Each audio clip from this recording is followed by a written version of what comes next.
హిందూ మతంలో దేవుని రూపం కేవలం ఒక కళాత్మక విగ్రహం కాదు. ఆయన దైవిక రూపం, ఆయన లీలలు, ఆయన రూపం కూడా ప్రజలకు ఏదో ఒక విషయాన్ని తెలియజేసే ఉద్దేశంతోనే ఉంటాయి. ప్రతి దేవత యొక్క ప్రతిరూపం కొంత ప్రత్యేకతను కలిగి ఉంటుంది. ఈ రూపం కొన్ని ప్రత్యేక విషయాలను ప్రతిబింబిస్తుంది. ఈ విషయాలను అన్వేషించడంలో భాగంగా భక్తుడు భగవంతుడిని పూర్తిగా తెలుసుకుంటాడు. పూరీ జగన్నాథుడి రూపం కూడా ఈ కోవకు చెందినదే. విష్ణువు లేదా శ్రీకృష్ణుడి అవతారంగా పరిగణించబడే జగన్నాథుడు ఎవరైనా తన విగ్రహాన్ని మొదటిసారి చూసినప్పుడు ఆశ్చర్యపోతాడు. కనురెప్పలు కూడా లేని ఆయన పెద్ద గుండ్రని కళ్ళు, చేతులు, కాళ్లు కనిపించని శరీరం. ఇట్లా ఆయనది సాధారణ విగ్రహం కాదు. ఈ రూపం దృశ్యపరంగా భిన్నంగా ఉండటమే కాకుండా దాని వెనుక లోతైన ఆధ్యాత్మిక, పౌరాణిక, సాంస్కృతిక అర్థం దాగి ఉంది. చాలామంది మనస్సులో పూరీ జగన్నాథుడి విగ్రహం ఎందుకు అసంపూర్ణంగా ఉంది అనే ప్రశ్న ఉంటుంది. ఆయన కళ్ళు ఎందుకు అంత పెద్దవిగా ఉన్నాయి? దీని వెనుక ఏదైనా కథ ఉందా? లేదా అది కేవలం ఊహ? నిజానికి జగన్నాథుని ఈ రూపం లోతైన బోధనాత్మక కథతో ముడిపడి ఉందట. ఈ విగ్రహం దేవుడు పరిపూర్ణత ద్వారా కాదు, విశ్వాసం, నమ్మకం ద్వారా భక్తులకు నమ్మకాన్ని ఇస్తాడు అనే సత్యానికి చిహ్నం. ఈ రూపం సాంప్రదాయమైన లేదా అద్భుతమైన ఏ రూపంలోనైనా దేవుడు ఆమోదయోగ్యుడని కూడా మనకు బోధిస్తుంది. పెద్ద కళ్ళు. జగన్నాథుని పెద్ద కళ్ల వెనుక చాలా భావోద్వేగ కథ ఉంది. శ్రీకృష్ణుడు ద్వారకలో నివసిస్తున్నప్పుడు ఒకరోజు రోహిణీ మాత బృందావనంలోని రాస లీలల కథను అక్కడి ప్రజలకు వివరిస్తోంది.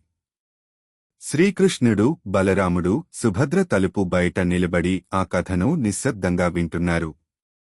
కథ చాలా భావోద్వేగంగా ఉండటంతో ముగ్గురు తోబుట్టువులు ప్రేమ, విస్మయంతో నిండిపోయారట.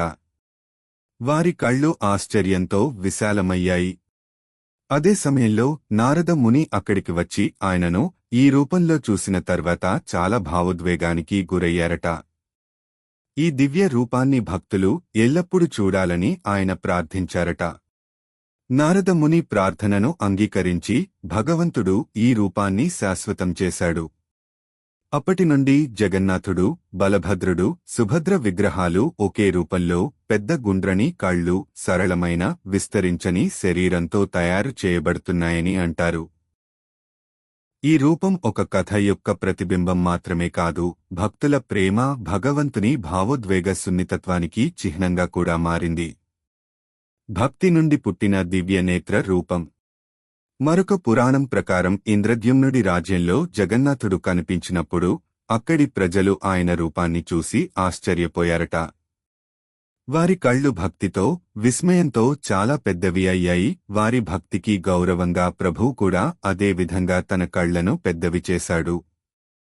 ఈ రూపం భగవంతుడు తన భక్తుల భావాలను ఎలా గ్రహిస్తాడో, తదనుగుణంగా తన రూపాన్ని ఎలా మార్చుకుంటాడో చూపిస్తుంది. భగవంతుని ఈ విశాలమైన, నిరంతర దృష్టి ఆయన ప్రతి భక్తుడిపై ఎల్లప్పుడూ నిఘా ఉంచుతాడని చూపిస్తుందని భక్తులు నమ్ముతారు.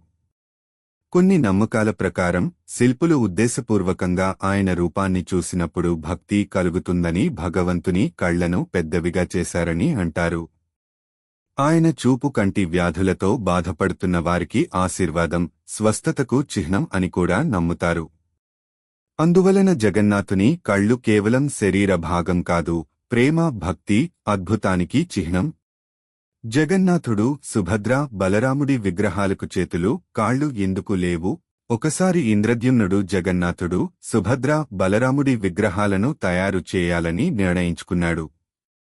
ఈ విగ్రహాలను తయారు చేయడానికి విశ్వకర్మను పిలిచాడు. ఈ విగ్రహాలు పూర్తిగా సిద్ధమయ్యే వరకు ఎవరూ ఆ గదిలోకి ప్రవేశించకూడదని విశ్వకర్మ విగ్రహ తయారీకి షరతు విధించాడు. కొన్ని రోజులుగా విగ్రహ తయారీ శబ్దాలు గదిలో నుండి వస్తూనే ఉన్నాయి. కాని అకస్మాత్తుగా ఈ శబ్దాలు ఆగిపోయాయి. పని పూర్తయిందని రాజు భావించాడట. దీంతో అతను ఎటువంటి అనుమతి లేకుండా గదిలోకి ప్రవేశించాడు. దీనితో విశ్వకర్మకు కోపం వచ్చిందట. ఎందుకంటే ఆయన ఏకాగ్రత దెబ్బతిన్నది. విగ్రహాల నిర్మాణాన్ని అసంపూర్ణంగా వదిలేశాడు. ఆ విగ్రహాలు చేతులు, కాళ్లు లేకుండానే ఉన్నాయి. జగన్నాథుడు, సుభద్ర, బలరాముడి విగ్రహాలు చేతులు, కాళ్లు లేకుండా కనిపించడానికి ఇదే కారణం.